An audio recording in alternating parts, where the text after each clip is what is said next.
I never thought I'd be the type of guy to get blindsided like this, but here I am laying it all out. My name's Mike, and for the past 7 years I thought I had the perfect marriage with Lisa. She's tough, sharp-tongued, and honestly, she's always been a little bitchy, but I loved her, and she was the love of my life. We met when I was just starting out in cybersecurity, working on national defense contracts. It was intense work, always on edge, and I always thought she understood the pressure I was under. At first, everything was fine. We had our routines, our little routines. She'd complain about my long hours, but I'd kiss her off, telling her it was for our future, for security, for the country. She'd roll her eyes, call me a meathead, and then go back to her shopping or whatever she did. But as the months went on, I started noticing little things. She was more secretive with her phone, hiding her texts. I'd catch her deleting things when she thought I wasn't looking. Small things, but enough to make me suspicious. Still, I tried to brush it off, thinking, maybe she was just stressed or maybe she just didn't want me to worry. Then came the night I found out she was cheating on me. Not just with any guy, with my business partner, David. We'd been working together on this classified project, one that involved serious national security stuff. I'd trusted David, trusted Lisa, and I never once thought they'd do something so stupid. It was a late night. I was working from home, reviewing some security logs when I noticed strange activity on the dark web forums. People were talking about vulnerabilities just linked to our secure facility. I knew something was wrong. I ran a quick check on our internal network, and that's when I saw it. A series of encrypted messages, files transferring back and forth, all pointing to Lisa's laptop. My heart sank. I hacked into her email, and there it was, a trail of messages between her and David. Pillow talk, apparently. They'd been fucking around for months, right under my nose.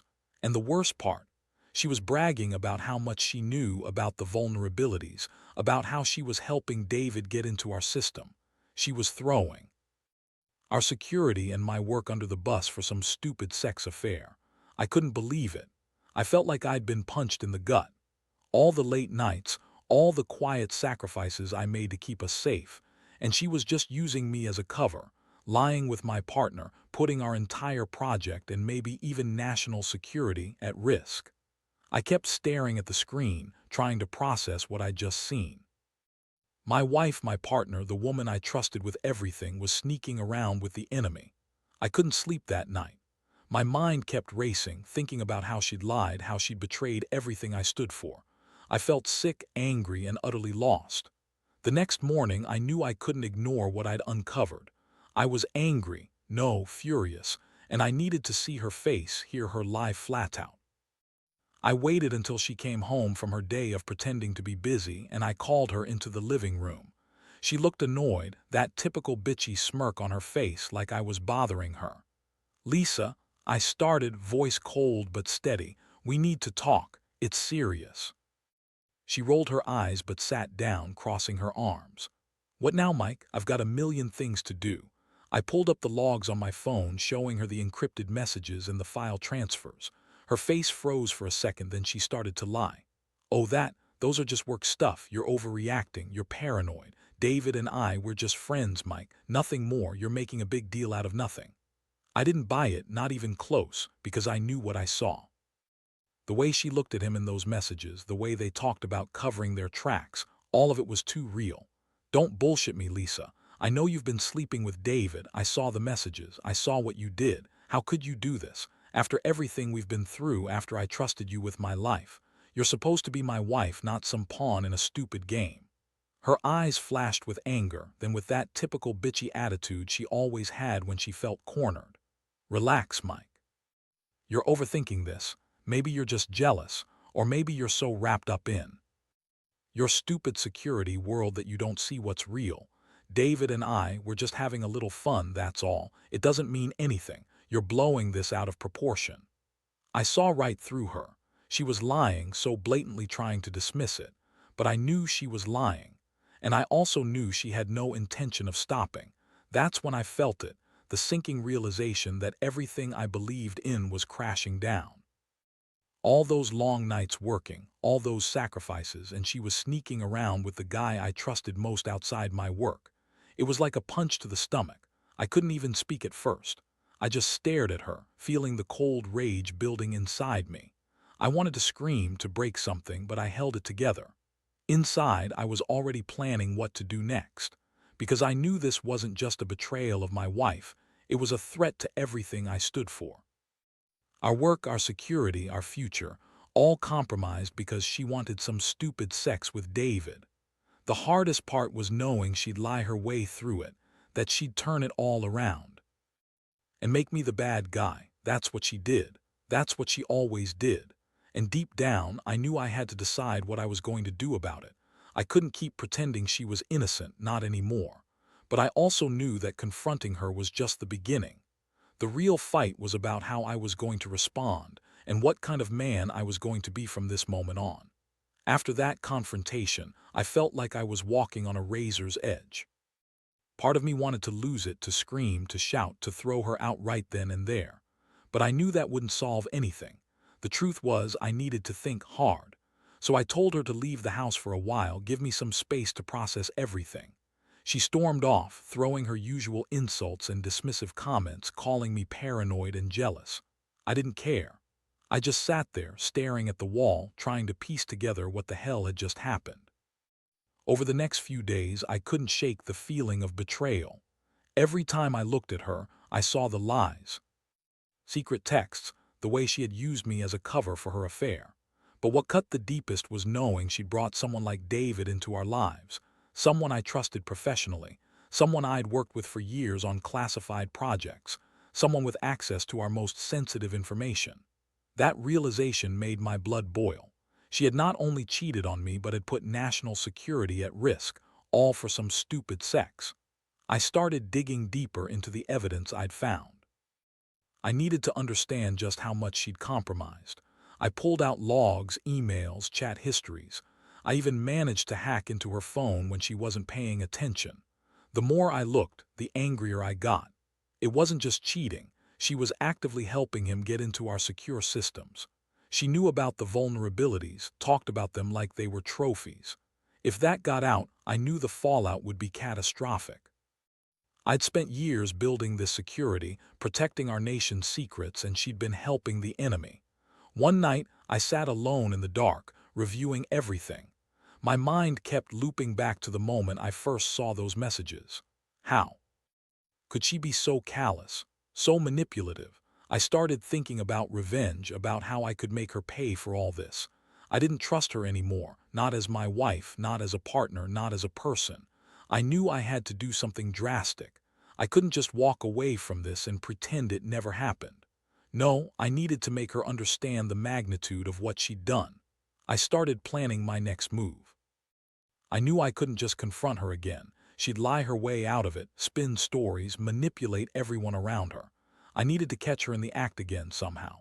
I decided I'd set a trap, a test to see if she'd slip up. I made sure to plant some fake vulnerabilities in our system, ones I knew she'd find if she was still snooping around. I wanted to see if her curiosity and greed would push her to take the bait. The plan was risky, but I was desperate. If she was still involved, I'd catch her red-handed. It was ironic. After all those years working in cybersecurity, fighting to protect national secrets, I was now the one setting a trap in my own house, trying to catch my wife and my partner in the act. It was a strange, dark twist, but I couldn't trust her anymore, not after what I knew. I was ready to expose her, to end this once and for all.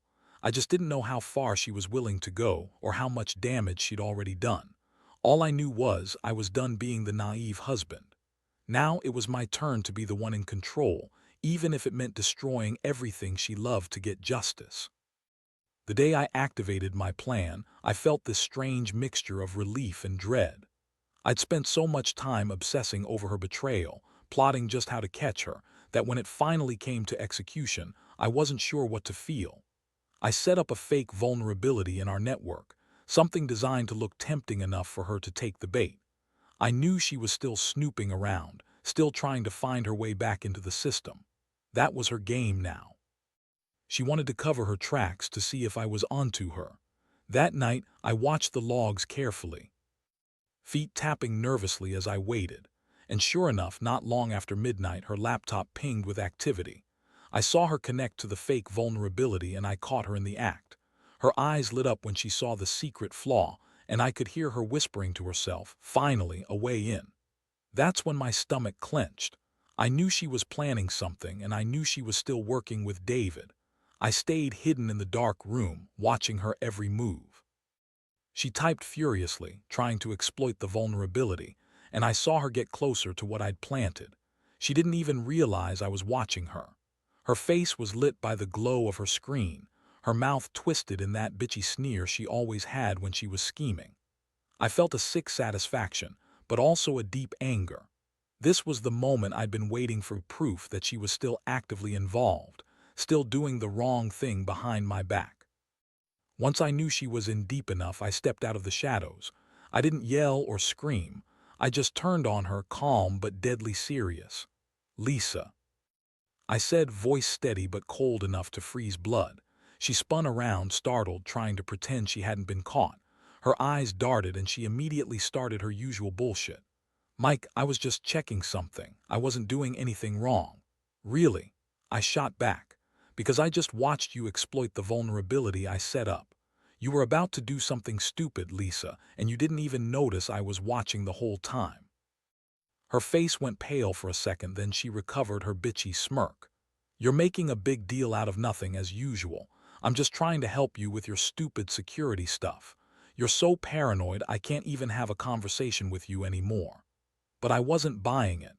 I knew exactly what she was doing.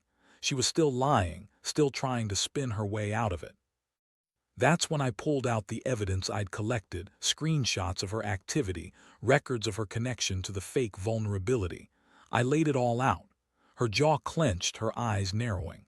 "You think you're so smart, don't you? Well, I was just looking for a way in." "So what if I was? It's not like I did anything wrong. You're blowing this way out of proportion, Mike." Her words didn't matter anymore. I knew she was lying. I knew she was still working with David, still trying to breach our security for her own sick reasons.